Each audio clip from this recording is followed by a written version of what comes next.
This is an RNZ podcast. Hello, I'm Simon Morris. When distinguished British thespian Anthony Hopkins launched his American movie career, he chose a lowish budget thriller called Magic. It was hardly a new idea. He played a troubled ventriloquist whose dummy went rogue and caused all sorts of mayhem, blah, blah, blah. But it was clearly all in the playing. And because Hopkins' distinguished reputation preceded him, the local critics were deeply impressed. All but one. The great Pauline Kael begged to differ. She said she didn't believe a word of it. Abracadabra, I sit on his knee. Presto, changeo, and now he is me. Hocus pocus, we take her to bed.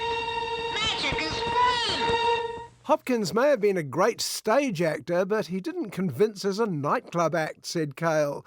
The way she put it was there was no larceny in his soul. And that's the thing about the movies, certainly the major difference between American films and European cinema. Step right up and behold one of the unexplained mysteries of the universe. Is he man or beast? In their heart, American filmmakers believe they're making art. In their soul, most Americans think the movies are a racket, entirely dependent on selling them to an audience. Hollywood movies began with a bunch of unscrupulous hucksters luring the public in with promises of riches. The trick was to deliver just enough to get people to come back again. I am prepared to offer you folks one last chance to witness this supreme oddity. But you've got to offer the suckers something to win them over. If you're going to pick their pockets, you need to get close enough to reach them. The audience is the point, not the critics or the cognoscenti or the wise guys. Get the masses and all the smart Alecs will clamour to come on board too. Nobody wants to miss out on the next big thing. Hi, Barbie. Hi, Barbie. Hi, Barbie. Hi, Barbie. Hi, Barbie. Hi, Barbie. Hi, Ken. Hi, Ken. And right now we're about to get a lesson in movie economics when the current actors and writers strike starts to bite. With so many large to medium-sized films in hiatus at the moment, either unfinished or finished but unable to be released without the stars available to promote them, that leaves us with a lot of small fry. Wish we could just make our own movie. A great idea. So there's this guy, Johnny, a true American hero, to be played by me. He has it all. Good luck, many friends, and also maybe Johnny is vampire. We'll see. This could be good news for some low-budget films that were expecting to be crowded off the screens by the latest Batman, say, or festival favourites suddenly allowed to reach a more general audience. But they still have to offer more than small-scale worthiness. All right, so I'm making like a little documentary. Oh, it's like a movie, but nobody has any lines, and nobody even knows what it is while they're making it. No?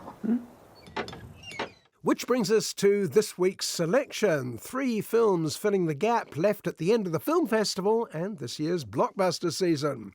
None of them are particularly new ideas. A cute alien comes to visit, a kid falls in love with the movies, and 4 lovable stray dogs set off on a journey. Hi there, big dogs. I'm trying to get home. I know which way that is. Oh, great. Right up my ass, you little. Oh, no, that can't be right. 2 of them are lazy, assuming audiences will automatically come to see a story they've been to time and time again. But one of them rolls its sleeves up, gets out a loud hailer and hard sells an old idea with a brand new gimmick. Well, I'll give you a clue. It isn't a film called Jules. This is Sandy. She's an acquaintance of mine. Milton, what is this?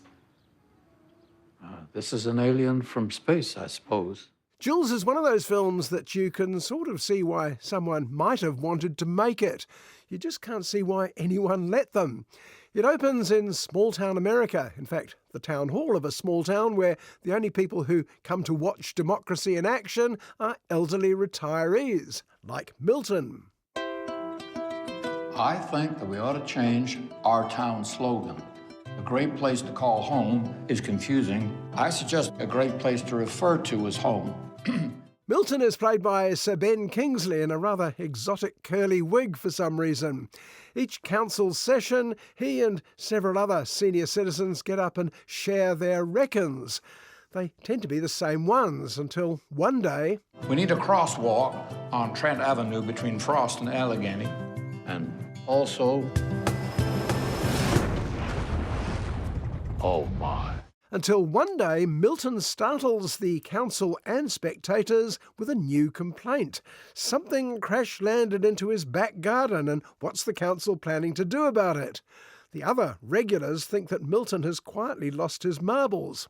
A UFO has crashed in my backyard, has taken out my azaleas, and destroyed my bird bath.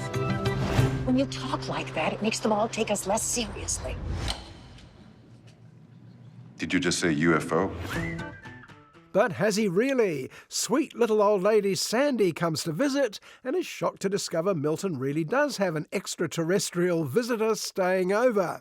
He's small, docile, and looks like every strange visitor from outer space you've ever seen in this sort of movie. Oh, good Christ, what is that? You remember the spaceship? This is the little man who came out of it. He's gotta be a secret. Don't tell anybody. Well, hold that thought. Now, if there's a sweet little old lady in the picture, that presupposes there's going to be a sour little old lady. And here she comes, Joyce, played by Jane Curtin, who people with long memories may remember as part of the first ever cast of Saturday Night Live. Can't touch him. She shouldn't know. We gotta trust her. There's nothing else we can do. You could kill her. Kill me? You can't kill me. I'll kill you. That's what I'll do. Guys, stop it. Producer and director Mark Turtletaub seems to think this is all you need as the premise of a movie. 3 lovable senior citizens, crusty Milton, sassy Joyce, and sweetly supportive Sandy. And this is what happens when an alien comes to visit. What more do you want? And he's just sitting on your couch. Yeah? He's very friendly. He watches whatever I watch. He's undemanding. Oh, my Lord, I think I need to sit down. What more do we want? Well, form an orderly queue, I'd say. E.T. gave us likeable kids in a zippy Spielberg plot. Cocoon, the most obvious blueprint, offered heart, comedy, and the promise of eternal youth. Mork and Mindy starred a young Robin Williams. And last week's Asteroid City blended Wes Anderson's unique vision with the best cast of the year. You think we can call him Jules? He's no Jules. He's more of a Gary. Your dad was in here earlier. He said he was buying apples for an alien. Like an illegal alien? By contrast, this take on the old story doesn't seem to know what it is, despite any amount of examples to draw on. For want of anything better, it first suggests funny names. Jules or Gary. Is that the best you can come up with? Also a bunch of drawings of cats from the alien who came to dinner. Thank you for the picture. He hands them to me all the time. Maybe he's trying to tell you something. Dad, come on. I'm worried. What you have said has not been normal. I'm okay. How can you say that when you're buying apples for an alien? Eventually, Jules the movie realises that 3 sketchy characters sharing a sofa with a small mute being watching CSI on television is shortly going to wear out its welcome. So it throws in Milton's daughter Denise, purely as motivation for lines like, "Here comes Denise, quick, Jules, hide in the closet." We will break the sky wide open. Jules has come to mean quite a bit to us. It's about Dad buying apples for an alien. And there's also the vague threat that the authorities may want to get their hands on any stray ETs, you know, the way they always do in this sort of movie.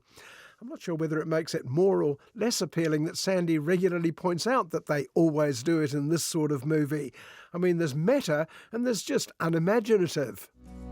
The government is searching for a security satellite that crashed. Any moment we waste is a moment they can discover him. You've seen the movies. You know what happens to these guys when they fall to Earth. Mainly what's wrong with Jules is that it's an old Twilight Zone episode stretched beyond its capabilities. And the Twilight Zone had certain advantages that Jules doesn't, aside from being a tight, punchy 25 minutes long. Back in 1960, they hadn't been done to death by every man and his dog, trying to be the next Twilight Zone. There she They're coming! Us four hanging out together. We get along pretty well. We're so thankful for you. But the other thing letting down Jules is Jules himself, bland, featureless and mute. He's something for Milton, Joyce and Sandy to adopt for a while like a robot companion, but really there's nothing there. Yeah, you got me.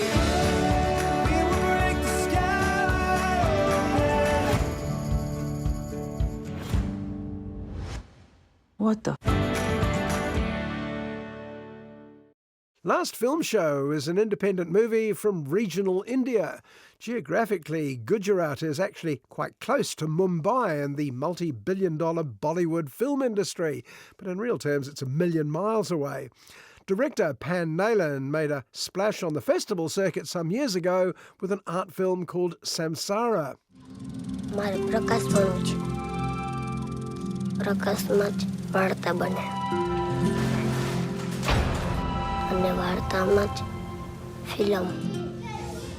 I don't know why so many filmmakers have to tell the story of how they fell in love with the movies. This year alone we saw Spielberg's The Fabelmans and Sam Mendes' Empire of Light, but other precursors to Nailan's Last Film Show include Cinema Paradiso and of course 70s classic The Last Picture Show. Bapuji, ek baat puchu? Nah.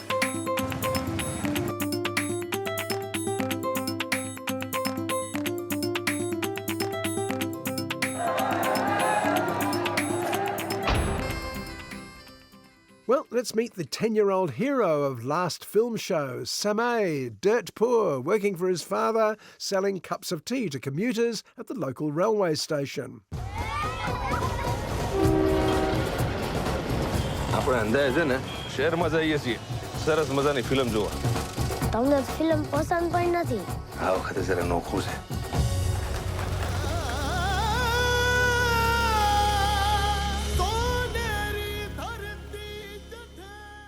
One day, conservative dad surprises the family by taking them to the local cinema. He usually disapproves, but this one, he says, is all right. It's a religious film. But it's a religious Bollywood film, so before the final moral is spelt out, there are 3 hours of song, dance, thrills, drama, colour and light. And Samay is hopelessly smitten. He wants more.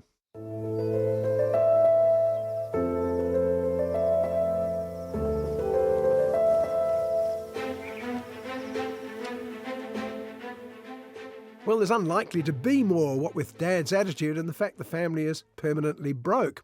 Samay tries to sneak in without paying, but he's soon spotted, tossed out, and more painfully ratted on to Dad. Dad is old school, you know, spare the rod and spoil the child.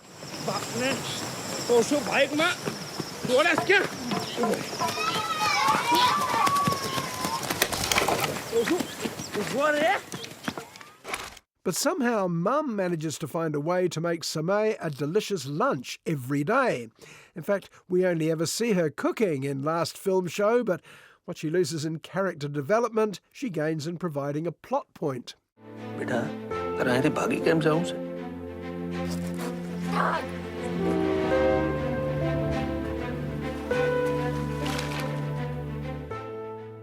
Samay's delicious lunch attracts the attention of cinema projectionist Fazal. You mean you get that every day, he asks? Samay offers a deal. He'll help out up in the projection room and get to see the movies. In exchange, he'll share Mum's cooking. તમે લોકો રોજ આવું હરું ખાવાનું ખાઓ ઘરે રોજ રોજ મને ફિલ્મ જોવા તો દેશો ને. ફિલ્મ वो देखेंगे. Hi. And then, after seeing the film, Samay gathers his buddies around and regales them with the stories he's seen. His love of movies proves to be infectious. But soon he's not satisfied with just telling these stories. He wants to find a way to share the pictures too. અને અહીંયા બેસીને film જો.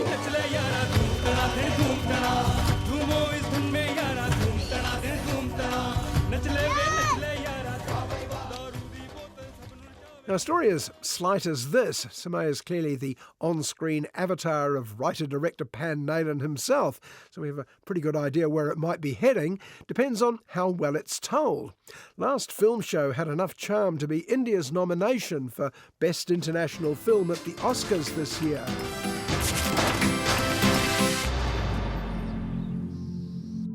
તમે લોકો ચોર છો ને? સમય બધું જ ખતમ થઈ ગયું. છેલ્લો શો હતો. છેલ્લો show. Certainly, the clash between Samay and his father, struggling to give his son the education he never had, is appealing if a bit predictable. But the major attraction is the frustratingly fleeting glimpses of the films that initially seduced Pan Nailan, all these colourful Bollywood epics. And frankly, after a while, I'd prefer to see a movie like those rather than yet another movie about someone falling in love with them. Superstar Rajnikant. ये कौन सी सिली? शाहरुख खान जी, सलमान खान, अमिताभ बच्चन जैसे. Last film show is sweet enough, I suppose, if not really up to its many predecessors, though frankly I had similar feelings about those films too. Don't make a film about how great the movies are, make a great movie. બધો ખેલ વાર્તાનો છે. ભવિષ્યના બધા માલિકો વાર્તાકારો છે.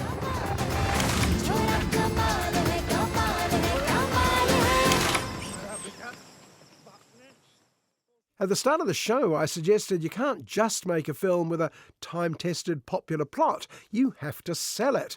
And that means coming up with something fresh, something unexpected, maybe even a bit shocking. Today is going to be the best day ever. I love sunshine, I love butterflies, but more than anything, I love Doug. Hey! Shut the up! Which leads me to Strays. It looks like an old-fashioned family film featuring live animals. Remember Homeward Bound or its French original, The Incredible Journey? Or Babe, Milo and Otis, even Lassie. Now, let's take these kids' stories and go adult. I mean, full-on R-rated adult. That's Doug, the best owner in the world. We're playing this game called Fetch and Fetch. He drops me off really far away and drives home without me. Now you can see this may be a little difficult to find clips to play on the radio. It's also a little challenging to even give you the basic premise, but here goes. Our hero Reggie, voiced by Will Ferrell, has the world's worst owner, yet the poor mutt doesn't realise it, even when dodgy Doug keeps abandoning him further and further away from home. Hey, honey, you ever been with an Afghan before? I don't think so, but thank you. Take it from me, kid. He left your ass. No, that can't be right. You are officially astray. That would mean Doug doesn't love me. Lost in the big city, Reggie meets a street dog called Bug, voiced by Jamie Foxx, who sets him straight. Bug also introduces Reggie to a couple of friends, Hunter, the gigantic therapy dog with confidence issues, and a pretty collie called Maggie with a foul mouth and an Australian accent, inevitably Isla Fisher. Hey, losers. Hey, Bug. Oh, if it isn't the tiny dog who caught the car. I did catch that car. No, everyone knows that's impossible. Yeah, it was parked. Yeah, it parked after our car. No, there was no one in the car. No one in the car. Listen, I don't even have to keep this conversation going. What I was trying to do, losers, was introduce you to my new friend, Reggie. Once Reggie realises how poorly he's been treated, he decides to take revenge on Doug. Now, I can't tell you his exact plans other than to say that Reggie will punish Doug more than any Doug was ever punished. You astray. You can do anything you want. I'm going back to Doug's. What? Man. And he needs to pay for what he did with the only thing he truly loves. I'm gonna bite his off. Oh, wait, did he just say bite? Yeah, I'm still a little drunk. But first, he has to get home with the aid of his new friends. And along the way, expect R-rated gags and stunts featuring pizza snaffling, unnatural relations with garden ornaments and couches, non-stop swearing, and at least one scene of everyone getting off their faces on magic mushrooms. What are those? Kind of looks like food. Oh, shit. Give me a second.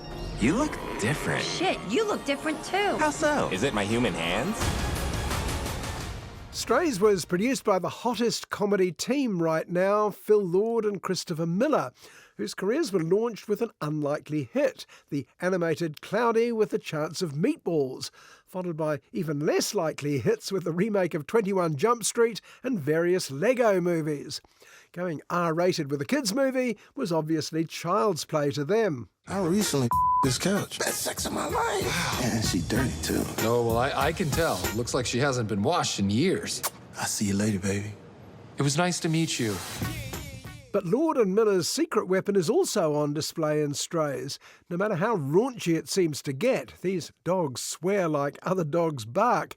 At the film's heart there's, well, good old-fashioned Hollywood heart. Hold on, buddy! Holy That is the craziest thing I have ever seen. And I'm Dennis Quaid, and Dennis Quaid has seen some. I'm starving. How many of these should we eat? All of them? These mutts may have been rejected by their mostly awful owners, but they've got each other's backs and they remain fundamentally good dogs. When the chips are down, they'll behave like Old Yeller, Lassie and the 101 Dalmatians, despite the language. I really should find my way back home. Any places, landmarks you remember? I remember the devil in the sky. Look at that guy! Burn in hell, mother son of a Dumb smile, those pants. Rip your off and make you stupid what? hat. It shouldn't work. Strays should be just a lot of cheap cracks at the expense of every Disney live-action animal movie ever made. Except the jokes are often hilarious, the story hangs together perfectly, I love the devil in the sky gag, and you fall in love with these dogs as easily as you would have in a G-rated version. Bella's young and cute and fun, so of course Jenna loves her more than me right now, and I get that. Cool. Anyways, I was thinking if you guys were free later. But what I we really could go don't ahead. get is why Jenna thinks it's so adorable when she spins around in circles. Like, I can do that in my sleep. But you know what? It's totally fine. It's fine. Okay. Since it's so hard getting performances from so many canine stars at one time, maybe everyone else was inspired to do good work too. Stray's voice actors were clearly encouraged to ad-lib around what the dogs gave them, and the results were so much better than you were expecting, as was the movie. But that's the thing about showbiz, isn't it? You know, you're being scammed, but you still feel good about it anyway. So on that guilty pleasure, it's time to go. I'm Simon Morris, and I hope you'll join me at the movies, same time next week.